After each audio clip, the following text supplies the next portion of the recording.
Here inside Quicken Loans Arena, Cavs suffer an embarrassing loss against the Detroit Pistons tonight, 103-80. First time the Cavs have played at home since last Tuesday against the Minnesota Timberwolves. Chris Fedor, Joe Vardon, Chris Haynes to recap this one. And Chris, Detroit comes into tonight's game, one of the most disappointing teams in the Eastern Conference. Just 6 wins on the season, and they leave here with a 23-point win. Following the game, LeBron James, I think, summed it up best. He said, we're not a very good team right now. It's really tough to argue against that. Yeah, it was definitely obvious tonight. I think when you look at the product that was put on the floor, representing this home crowd, this city, they didn't do a really good job, putting the best effort out there. Detroit Pistons hit them in the mouth. They did not respond. They did not have a counter. And it's unfortunate and it's disheartening and disappointing because it's the Detroit Pistons that did this. Yeah. A team that not too long ago waived arguably their best player. Mm-hmm. And this is the outcome of that.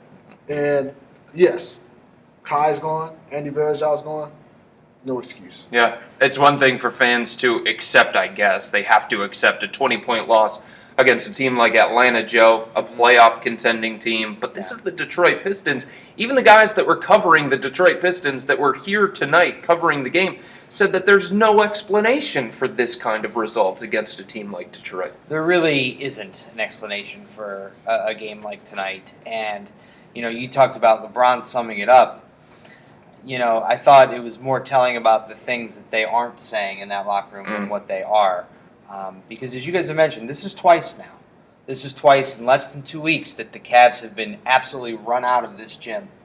And to have it happen again the way that it did and for there to be relative indifference. I mean, LeBron's talking about, we're not really that good right now, or, we have to do a little bit of this or that. But, don't take anything away from the Pistons. They beat us up good tonight. I mean, that's what he said. Yeah. I can't imagine that I can't imagine that is how they really feel.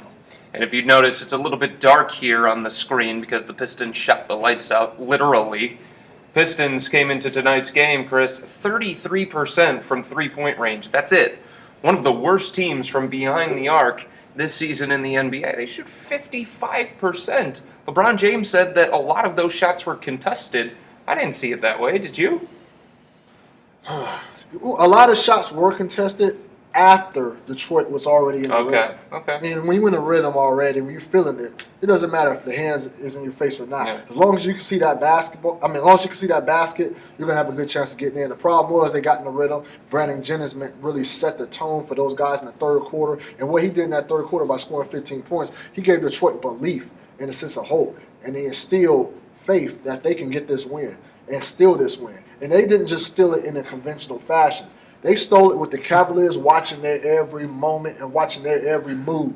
They just, what they did out here, had the fans booing tonight, just annihilate them. Like I said, this was the worst loss all year. And it wasn't the most that the Cavs are lost by, but just the way they lost and to have the team that they lost by.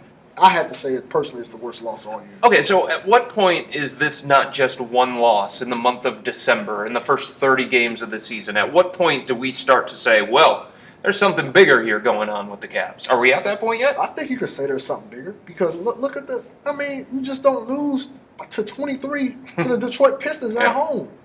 So there's some things going on. I don't know. I'm not in that locker room right now, but there's some things that need to be rectified. Coach Black definitely needs to make some adjustments. He's not pushing the right buttons right now. I asked if he's concerned if he's losing the team right now, and he said no, he's not. He's just concerned about them playing better. I don't know what's going on, but it's a problem. And yes, the Cavs can turn it up and win off a string of games, and we'll all forget about this moment.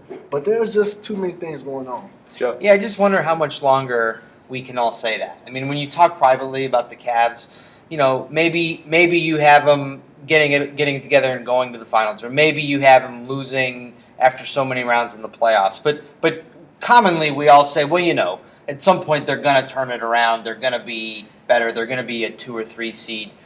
But when you lose twice like this in the span of 11 days, I mean, how much longer? How much longer can we say something like that? I don't know. I'm concerned. Yeah, LeBron has talked about it being a process. LeBron has talked about patience. But look, it's more than a third of the season done already, and there are teams out there in the NBA that are identifying their own weaknesses and trying to correct those. That's why the trades have started to happen around the NBA. So if the Cavs do want to get this thing turned around, Chris, and they want to fix it, what's the thing that absolutely needs to get fixed first? You know, it has to be the lack. It has to be effort. And how do you fix effort? Well, you have to. That's the thing. You got to go out there and give it 100% from start to finish. And that's the problem. People are asking me. I'm writing about that tonight. People are asking me, what they need, who they need to bring in. Yeah. Well, one player is not going to come in and fix this. They got some things going on internally that they need to get rectified and get out of their system, flushed out their system before they go out there and play winning basketball consistently. Mm-hmm. So you can bring in somebody, probably patch some things up.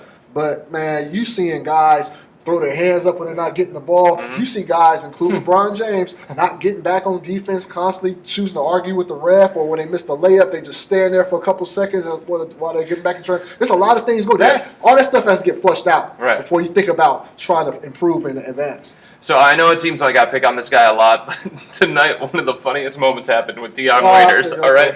So Dion Waiters misses a shot. He feels like he should have gotten a call. The first thing that he does after he realized that he missed the shot, he turns to his left, looks for the official, can't find him, turns to his right, looks for the official, still can't find him. He's looking around. He's like, I'm going to get you, official. I'm going to find you, and I'm going to speak my piece. And he didn't move that whole time while he was looking for official. No, he did not. He was just searching for the official. So we talk about effort here, Joe, and all these guys saying that, it's got to be consistent for 48 minutes. And David Blatt has said the same thing. How much culpability does Blatt get for effort with his guys? Yeah, I mean, at some point you have to begin to look there. It's something what are we? I don't know if we're 28 or 29 games in. 30 games in, okay. And it's still, there's still time. There still should be time for this team to learn who their coach is and come to trust in him and those sorts of things.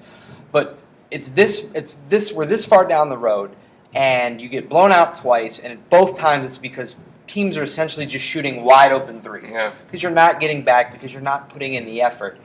At one point, that's a player problem, but at some point, that speaks to an inability to either drive home a message or to inspire a certain level of play.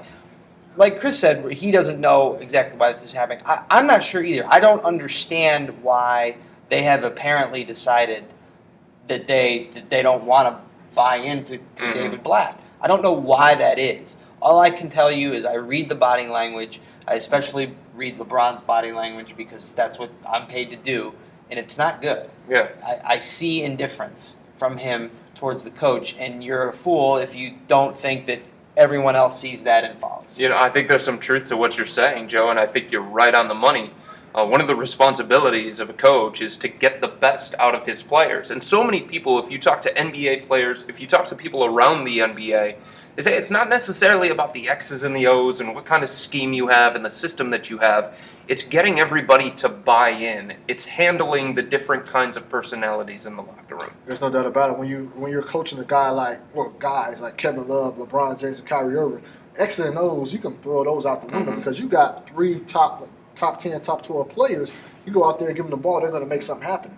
But coaching is about inspiring, building trust, having players to believe in you. So when he says do something, the players have the faith in what he just drew up, and they're going to go out there and execute that on the court because they believe that it's going to work. Not seeing that right now. Well, the Cavs have to get ready for another game. It's against Atlanta on Tuesday. They know for a fact they're not going to have Anderson Varejao. He's out for the season. He's not coming back. Kyrie Irving, no word on him. Kevin Love actually hinted that it might be another game, maybe 2. And Sean Marion went down with an ankle injury, and he said he may not be ready to go Tuesday against Atlanta. But it's a big game on the road against Atlanta. Obviously, the Cavs have some things to figure out. The Cavs 18-12 on the season. They lose tonight 103-80 against the previous 6-win Detroit Pistons. For Joe Vardon, Chris Haynes, I'm Chris Fedor. Good night, everybody.